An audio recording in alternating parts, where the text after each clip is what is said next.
My final demonstration, Iteraling Panlipunan. Analu Bilias, B2. Hello, mga bata.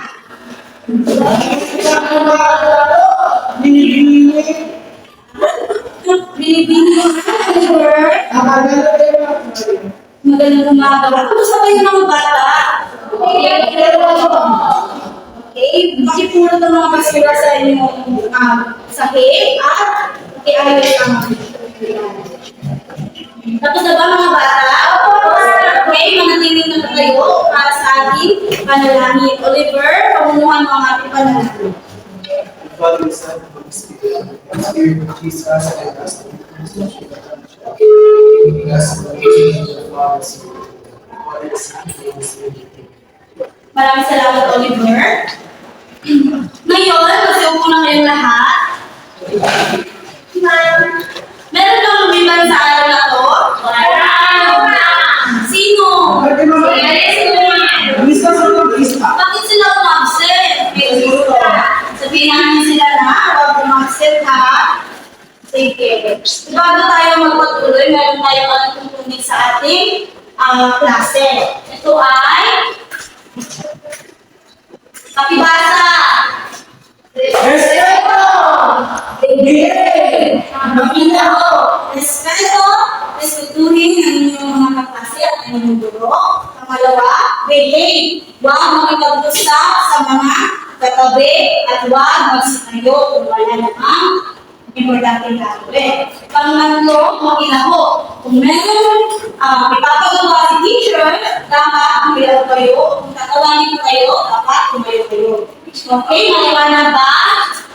Oo! Ngayon, tumago tayo sa ating balitaan. Sino sa inyo, kapag nandun na sa inyo mga magulang o sa inyo ate o lola, kung ano yung mga masasaya at mga mahalagang pangyayari noong unang panahon. Yes, Oliver. Nalagay ka ng birthday rin, pang manhikan, malagay at Tama. Noong unang panahon, mahalaga ang mga selebrasyon kagaya na lang na birthday, pamamanika o kasal. Kaya, dapat isabuhay pa rin natin ito hanggang. Ngayon, bago na tayo ng pag-birthday. So, hahatiin ko kayo sa apat. Apat na? So, since konti lang kayo, gagawin ko na lang, kukuha na lang ng apat na participative. Una, sinong gustong mag-participate? Tumayo ka, pinakita sa harap. Oliver, Chuna, Liz, Marjorie. Sige, ikaw. Ikaw, sige, tumayo kayo. Ngayon, habang ginagawa nila ang ating gawain o kaganya, meron tayo isang musikal na papatutugin upang ang mga kaklase ninyo ay hindi makinig sa paggawa nyo.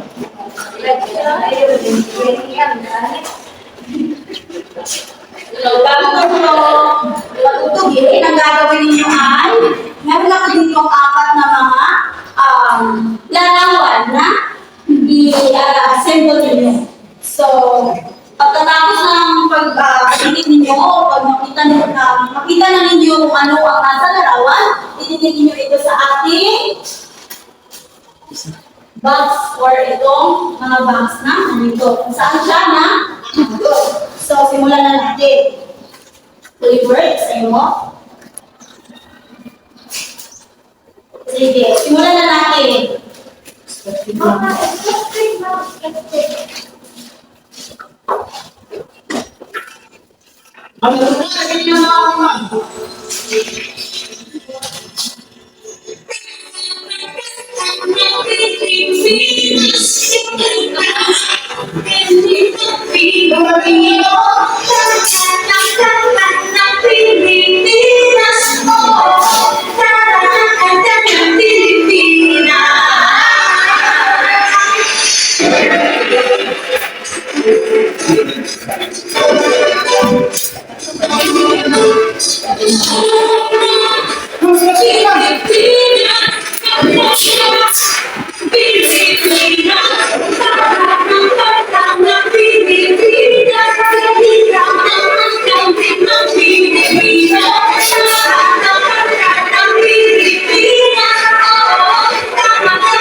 Okay, so isa, nakukuha mo na. Maraming salamat sa inyong aplikasyon, Oliver, Crystal, at Mali. So, tayo yung nakikita dito sa mga larawan. Ano ba mga kasing larawan dito? Mag-aaral. Ay, anong klase pag-aaral ito? Ngayon kung Lord! kami gumisay na nga. Ano ba? Ito ay nagpapagkita na pamamaraan kung paano maligaw ang isang lalaki noon. Itong pangatlo,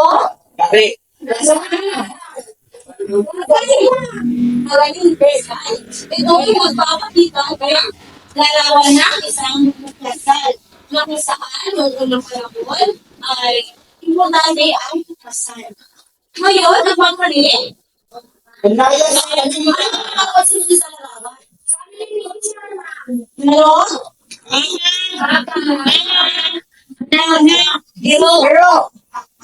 ito ay sisimulo sa isang konkretong pamilya. Ngayon sa ginawa nating activity o gawain ngayon, o ang pagganyan natin, meron ba kayong ideya sa ating aralin ngayong araw? Sino gusto sumagot? Yes, yun na. Para sa akin, tungkol po sa mga, mga, ano po ba,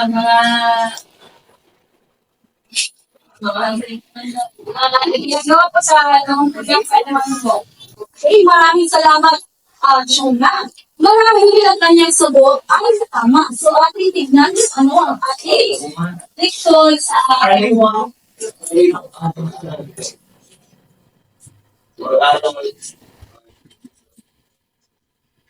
So, ang ating malayin sa araw ito ay gagawin ang kalipunan, pag-aaral, panliligaw, kasal at ugnayan sa kabila. Ulit, ano yung basahin naman? Gagawin ang kalipunan, pag-aaral, panliligaw, kasal at ugnayan sa kabila. Sa halin ito, meron tayong alin na kung saan kayo ay nakasama na ihahambing ang mga paniniwalang lingkod at ngayon upang may paliwanag at mga trabaho ay patuloy hanggang sa kasalukuyan na pag-aaral, panliligaw, kasal at ugnayan. Ulitin natin masahin, sabay-sabay. Nag-ihahambing ang mga paniniwalang lingkod at ngayon upang may paliwanag ang mga trabaho ay patuloy hanggang sa kasalukuyan na panliligaw, kasal at ugnayan sa pamilya. Maraming salamat. So ngayon, aking talagay kung ano ang mga bagay at panilipunan tungkol. So simulan natin sa gagawin ang kalipunan. So meron akong mga tapos dito. Kung sa akin mga talagay dito ang ating basahin ko. Tama na tayo dito.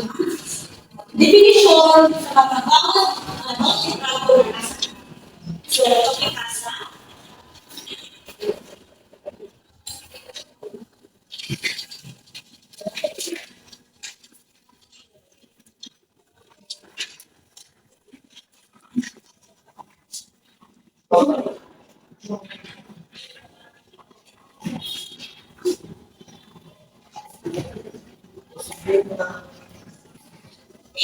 Okay lang lahat?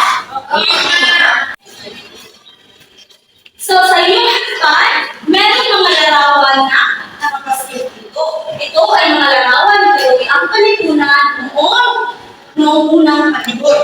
Una, ito ay nagpapakita na palit. Tama, Oliver. Ito ay nagpapakita ng pamamaraan na pag-aaral ng unang panahon. Na kung saan ito ay nagpapakita na noong unang panahon, ang pag-aaral ay pwedeng nasa ilalim lamang ng malaking pulo. Pwede po ba naman? Tama. At noong unang panahon, chok at isara lamang ang kasama or ang gamit ng isang guro upang may talakay o ituro ang ating aralin. Pinagala ngayon na meron ng mga laptop or mga monitor o TV na ginagamit natin. Noong unang panahon, mano-mano din ang pagkagalan ng mga grado. Di ba, ngayon, ang mga grado ngayon is pinakagalan na sa computer generated na lang. Noon, mano-mano ito ginagawa ng ating mga grado. Pangatlo, noong kilometro layo ang handang na kaya ng mga estudyante upang makapasok lamang sa paaralan. Sunod, kung sino gusto bumasa? Yes, Crystal? Doon, pinagpasyan at pera ang dapat sa mga Tama. Noon, malayo ang paaralan, di ba? At ang hadlang lamang ng mga mag-aaral noon upang makapunta sa paaralan ay ang pera upang meron silang mga pamasahe. At ang pinansyal at pera lang ang hadlang. So, pera lang ang hadlang nila. So, mamaya alam namin kung ano nga ba ang mga hadlang ngayon na mga mag-aaral sa paaralan.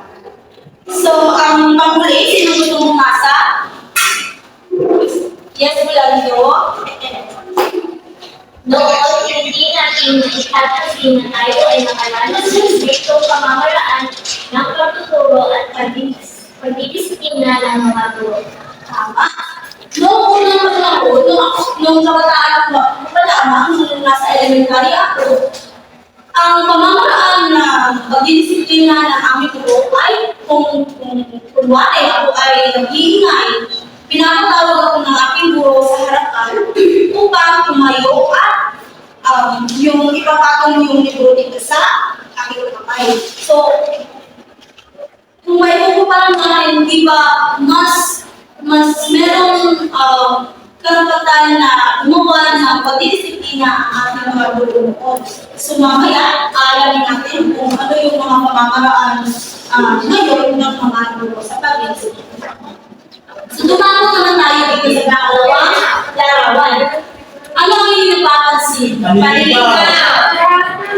Tama. Ano meron sa larawan na ginamit ng isang lalaki upang ligawan na?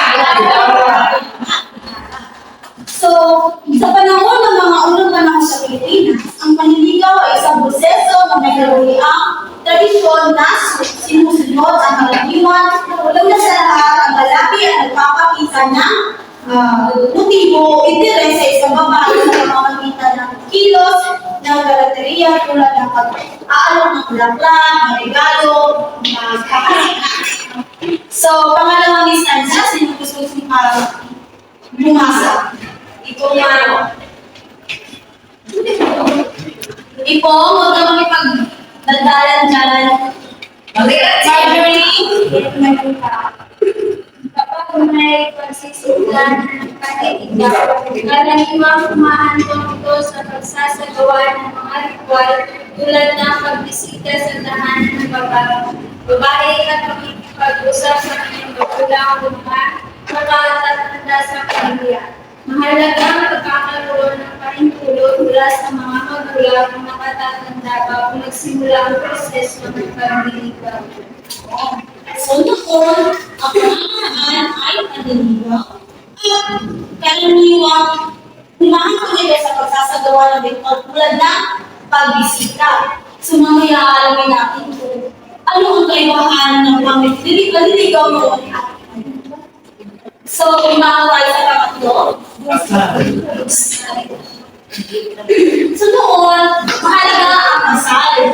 Hindi katulad ngayon na maaaring walang kasal ang isang pagkarelasyon o magkasintahan. Dahil iniisip na nila ang kasunsin at kung gaano kalaki ang kanilang mailalabas na pera. Mamaya, aalamin din natin ano ang pamamaraan.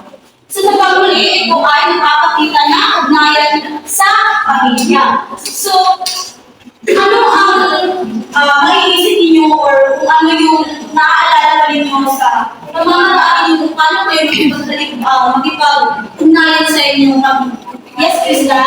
Yung sabay-sabay kami kumakain sa mesa. Tama. Noon, sabay-sabay tayong kumain kasama na ating mga magulang o ating mga kapatid. Ano ba?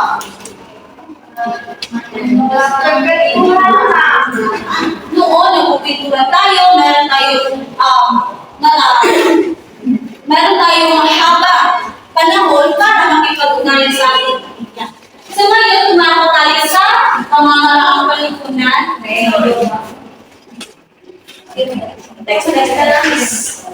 So saan ko makikita niya dito?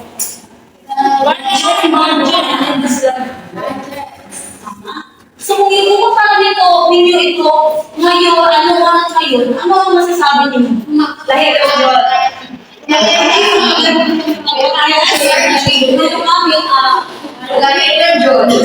So, before sa mga panahon kasi yung mga bata, they have freedom to play outside, but now, they have their Kumain gadgets. sa pagsagot. They have their gadgets, then, hindi na kasi na namin mga halabilos or but pero kapag halabilos lang, like the lyrics, like, that's all I sa Okay. Salamat sa iyo.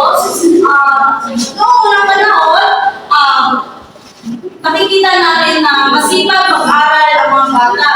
Hands-on or mas ginagamit ang mga libro, gumagawa ng aralin sa pamamagitan ng kanilang sariling kaalaman. Kung ikukugnay or ikukumpara natin ito sa ngayon, mas madali ang pag-aaral ng mga bata. Hindi kagaya noon kasi laptop or tablet, cellphone na lang ginagamit para mag-research or maghalungkat ng mga impormasyon sa paggawa ng assignment or mga aralin. So sa pangalawa, kung may kukumpara natin, noon ginagawa ang arana, panliligaw, pagbibigay ng bulaklak. Yes, It takes months para sagutin yung yung naliligaw sa kalawal. Ngayon, isa lang na rin ikaw nakakagawa. Tama. Noon, maabot pa ng ilang buwan or maabot pa ng tapos pinalipat sa babae yung lalaki. Ngayon, ginagawa na lang is cellphone, Instagram, Facebook, dahil na yung pang-apamaan ng kaliligaw. Kumbaga, mas hindi na bibigyan ng importansya or dignidad ang kababaihan dahil hindi na nabibigay yung kung ano yung mas worth or mas nababagay or mas maganda ang pamamaraan ng kaliligaw. Ngayon, mas nabagay na. So, sa pangatlo, may ugnay natin ang mga makikita dito sa larawan. Kasal sa mana ngayon. Kasal sa movies. Kasal sa simbahan. So sa noon, importante yung kasal na ginagawa sa simbahan. Bakit? Kasi sabi ng mga ninyo natin noon, ang magpapakasal sa simbahan ay nagsisipulo na ikaw ay blessed or pinagpala ng Panginoon o ikaw ay binigyan ng blessing na pwede kayo magkasal or maging kabiyak sa pagkabiyak ang iyong simbahan. Ngayon, okay na lang or okay na lang sa mga babae na dito na lang sa West kasi pinoproblema nila yung pera or hindi na nila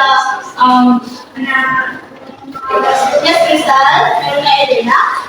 Kasi ayaw na nilang pumasok ng malaki. Tama.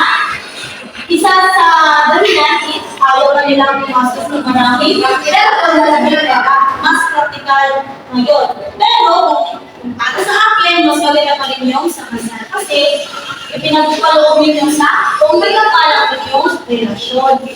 Ngayon, sa panghuli dito, ang nakita natin kanina sa sinabi ninyo, ang dahil sa pamilya ay nagkwentuhan, mas mahaba yung panahon ng ugnayan sa pamilya.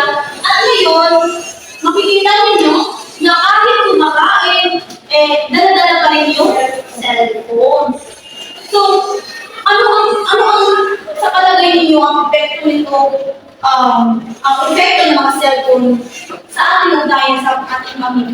Meron pa bang ibang gusto magot? Pagkabukod-bukod. Word, right na? Pagkabukod-bukod ma. Bukod-bukod? Yes. Wala rin tayo. Okay, tama. Kung hindi nyo, wala yung connection ninyo sa isa't isa. Kahit nasa lupa na kayo, magkami na kayo, ginagawa ka, yung pag-text kahit malapit lang.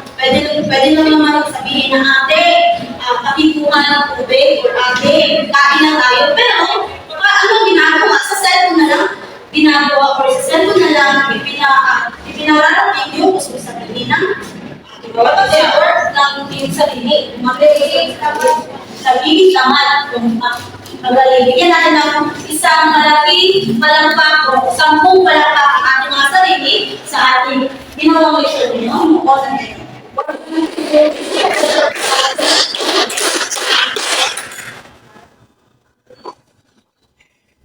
So ngayon, meron pa kayong mga katanungan or mga hindi naintindihan sa ating mission. Wala naman! Sigurado ba kayo?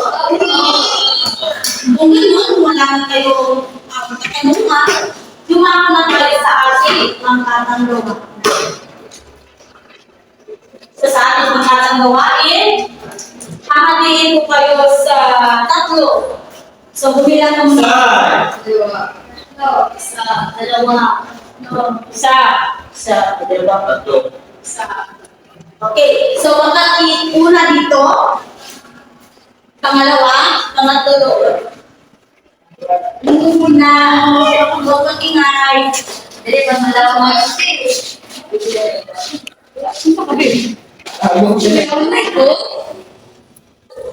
Saan din po? Kaya dalawa lang. Fernando! Una dito, 1, 2, 3.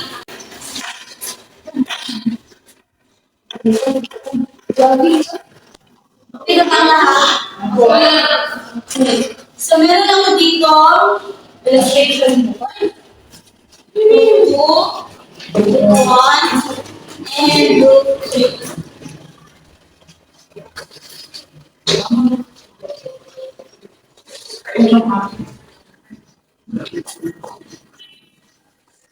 Okay. So, ngayon,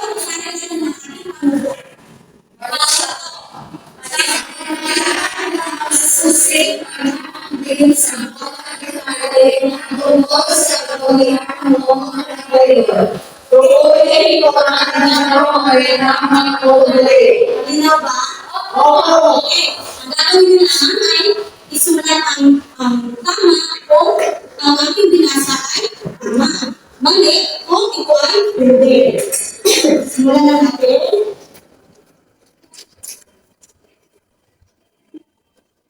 Una, makinig ka mabuti.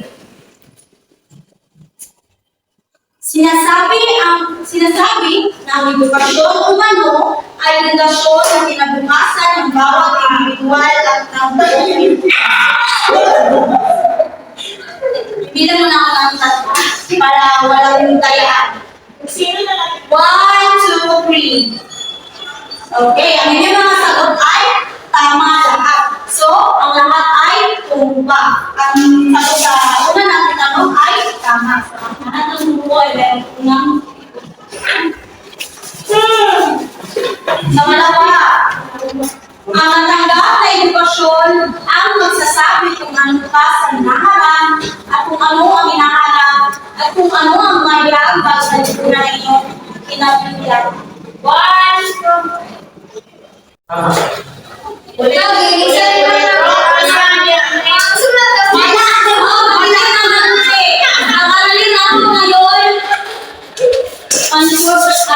pinagawa ko ni Kuna pag-aaral noon ang grade na ko ay compared na tama. Sige.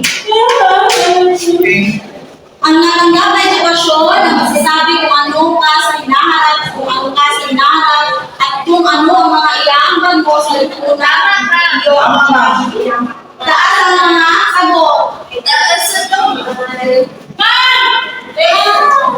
So, pangkapuna, kamalawa lamang ang katulong puntos kasi huli namin ang So,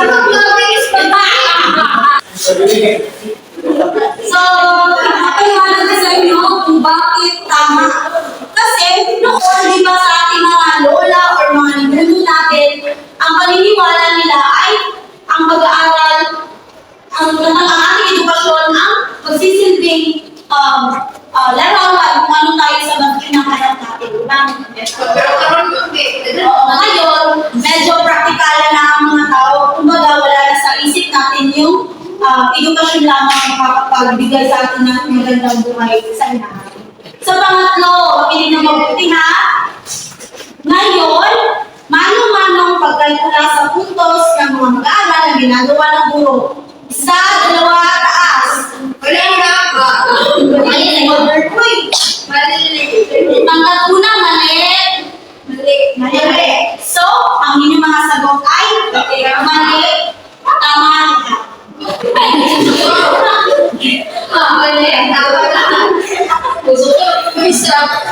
Okay. Pangapa. Noon, ilang minute lamang sa computer ay makukuha na ang kabuuan grado ng mga mag-aaral. 1, 2, 3, kani! Sa 2, 3, taas. So, mga sagot niyo ay mali. Tama ang inyong mga sagot, mali. Kasi noon, mano-mano yung pagkalkula ng grado. Kung naiintindihan niyo ako kanina, tama. Okay, panglima. Noon, madalas ang puno ang silid ng lahat dahil sa mga mag-aaral na mainam na nagkaanak ng relasyon at nasagutan sa kanilang pangkabato. Kaya muna, 3, taas. Saan yung answer mo dyan? Tama! Dahil na lang!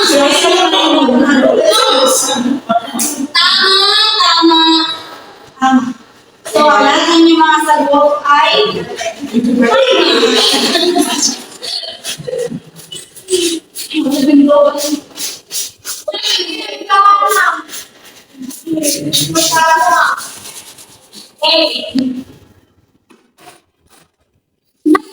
sa ilang segundo at minuto na magamit ng internet computer ka, ang kanang nasa second ay makukuha mo na ang kasagutan sa iyong pag-aaral. Sa dalawa, taas. Ngayon, ma? Doon, yan.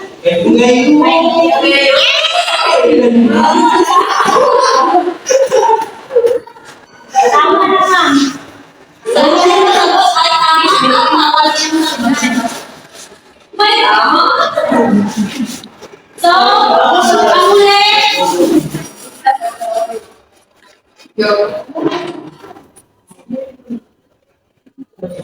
Sa panahon din ng pamamanikan, ang pagbibigay ng dote o bigay kaya para sa pamilya ng babae.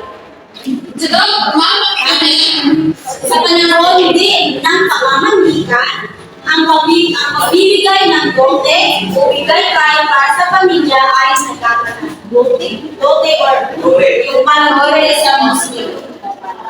Okay. Tapos yung mga sagot. Tama yung mga sagot. So, ating mga alamin kung sino ang tanggap ko na pero sa dalawa, tatlo, apat, lima, anim, pito, dos. Sa pangalawa, sa dalawa, tatlo, apat, lima, anim, dos din. At sa pangatlo,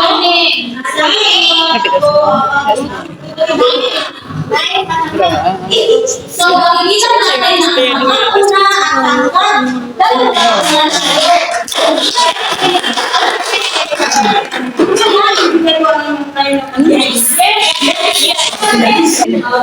So, nag-enjoy ba kayo sa ating squad? Yes, ma'am! Nag-enjoy kayo kasi mamaya meron din kayo. Yes, ma'am! So, ngayon, marami ba kayong katanungan? Sure! Yes! Okay, kumuha kayo ng papel at sagutan ng ating sa mga So, manuto, basahin na lahat. Ipagpapit ang pagkulang ang likudan sa larangan ng magaligaw, pag-aaral, kasal, at ugnayan sa pamilya. Noon na ngayon. Tapos na ba kayo, mga bata? Okay, basahin yung mga kapel dito sa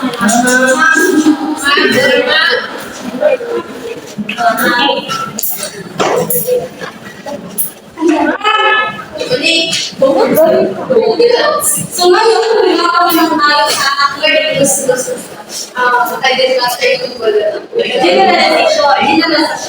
So ano ang inyong naintindihan sa ating leksyon ngayong araw na? Yung ba? Ma'am, narinig ko sa ating araw ngayong araw ay ang pagkakaiba nung noon at ngayon. Noon po, mabuti. So, ang ating alalaking or ano na nalaman ninyo sa araw na ito ay tungkol sa gagawian mo ng ngayon. So, ano yung gagawian mo ng ngayon sa larangan ng pag-aaral, Oliver? Or ma'am, noon kay Kumantas lang ang kailangan. At sila rin ng puno nag-aaral. Ngayon kay ginamit ang kailangan ng mga sagot. Bigyan na natin bagsak. Sabay-sabay. Yes, Crystal, nandito ka?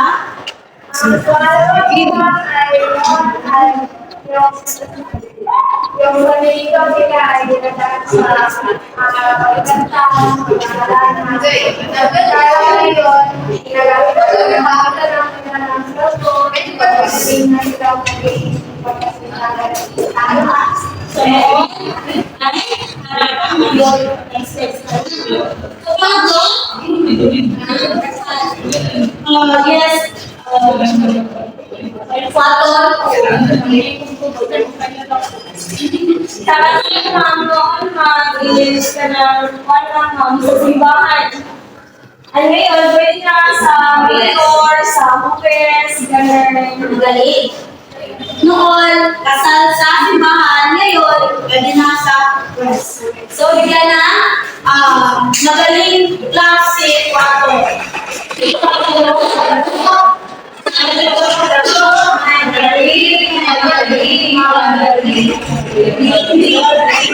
So, ulit, anong kaibahan? Anong kaibahan ngayon? Marian na. Yes, ito, hindi nakita ko may ito. Sister boy. Kawan dua kali.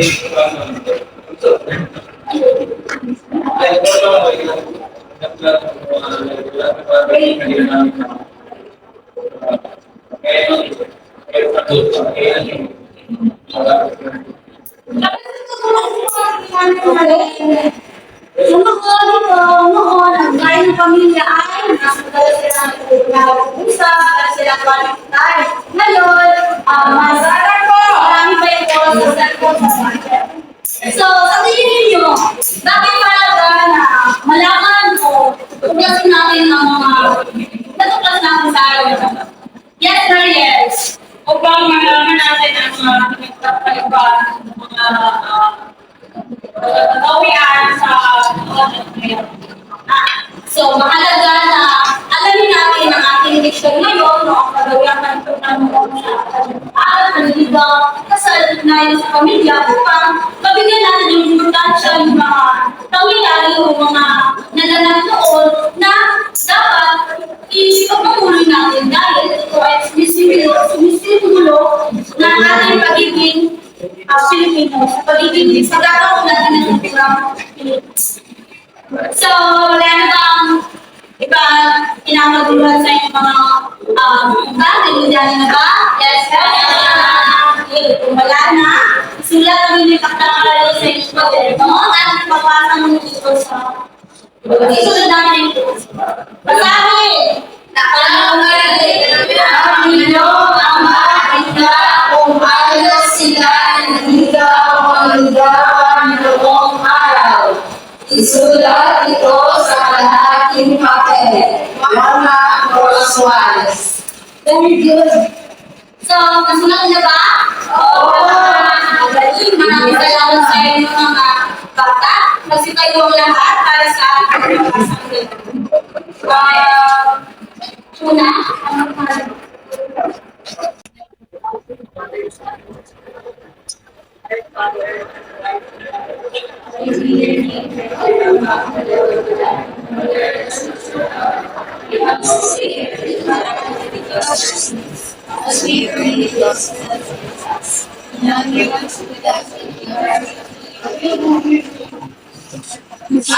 Paalam mga bata.